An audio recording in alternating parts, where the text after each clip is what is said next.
My dearest Olive, I've seen the psychic today.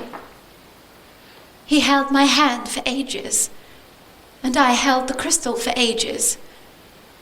And he simply could not get past what he has always said, that Edward was left for dead and carried to the back of German lines and had never been in an ordinary prison.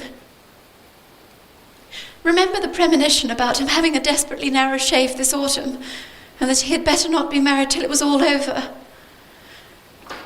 Well, his psychic, but not his spiritual presence, were most strongly with me at that moment, but he saw no sense of death whatsoever. And reading my palm, he saw him for years ahead in my life. About you, he says you're straining to death and will smash up horsefoot and dragoons if you don't stop being so appallingly courageous. So that's that. And I believe, whatever stories we may hear, that our darling is alive. I believe we shall honestly have to believe him dead before the end comes. I felt in some strange way that the psychic was right. And when our crash comes, as come I know it will, we must remember to hold each other tight. Your loving thumbs.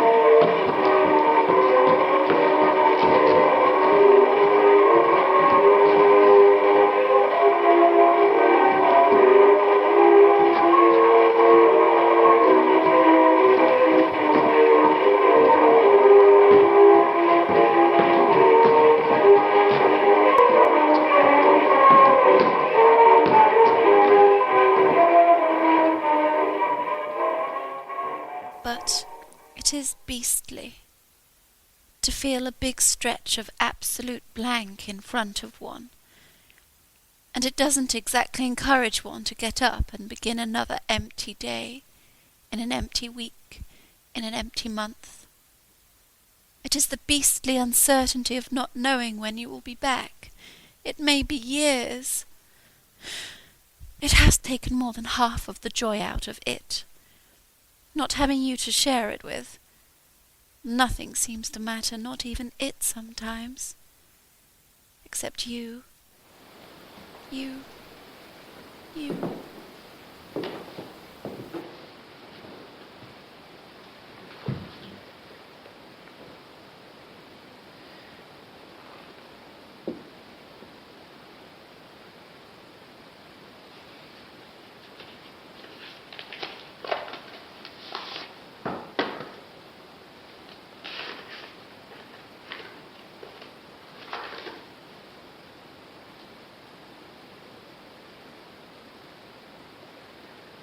Olive, darling,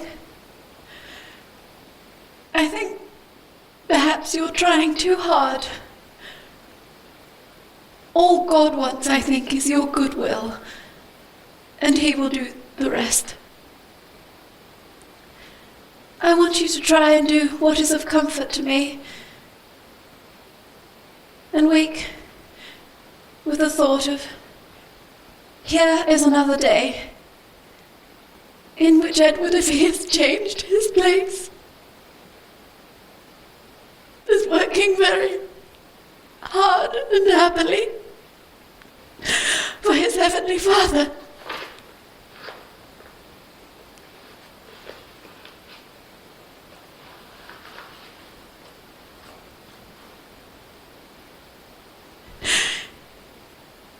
And here is another day in which I must work for my Heavenly Father with Edward to get to know him better.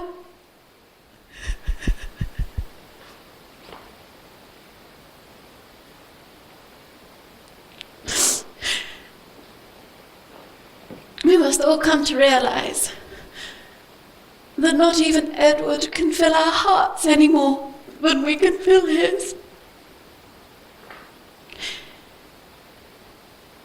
When he was a youngster, he said, "God is always first." And it is true.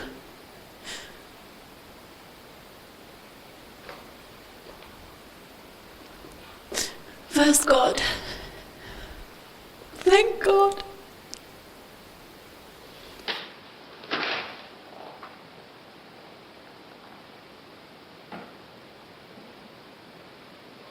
Oh, Edward,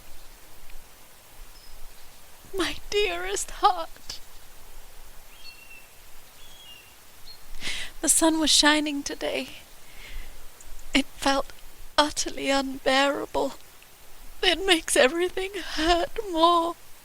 I'm so lonely, restless and discontent. Trying to live faster than the ache, and not succeeding very well at all.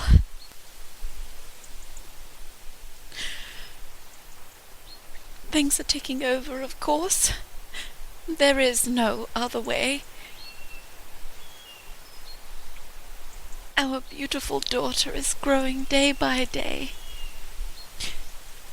She does remind me of you so.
Stuart, darling, I didn't see you start. I looked up and you'd vanished. You must have thought it horrid of me, but I didn't think you'd go so fast. I came from being head downwards in a trunk, and you'd gone. I was flabbergasted. It was nice of you to come to Longford, and it felt very protectedly. But it wasn't a very satisfactory goodbye now, was it? Isn't it funny? This is the first love letter I have ever written you. I wonder if you will keep it, because if you do, perhaps I ought to write a better one than just a scribble on a train.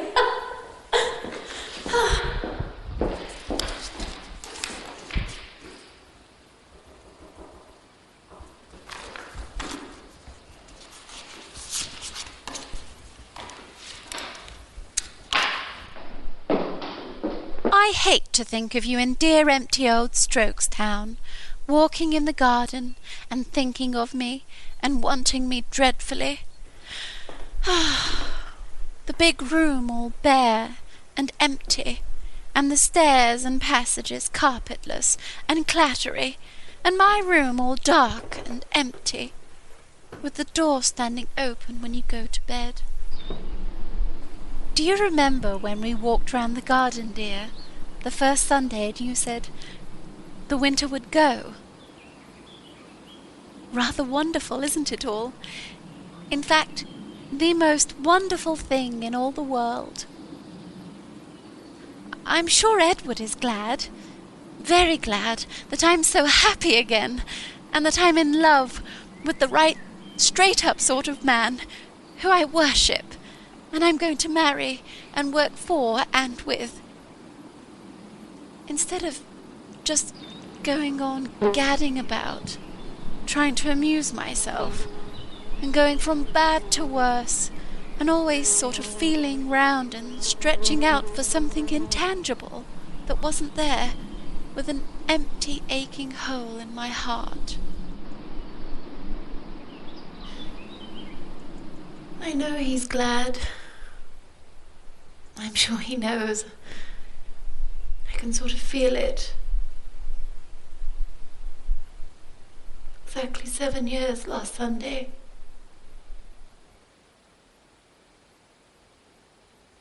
It seems so very odd to love two people so very much. One because you can't live without, and the other as a wonderful memory and glorious end-up. Exactly 7 years.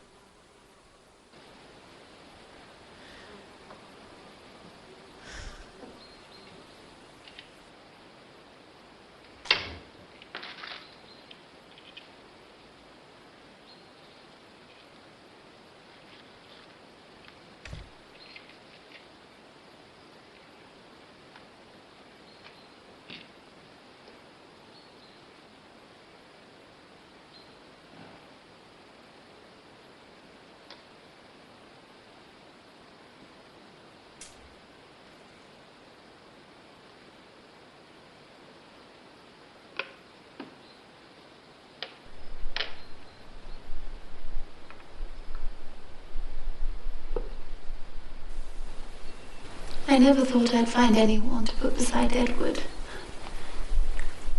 And I found what I thought didn't exist in you. You will love me a lot, make a fuss of me and spoil me a little at first, just for a wee bit. I've been doing this show for so long and I'm tired of it.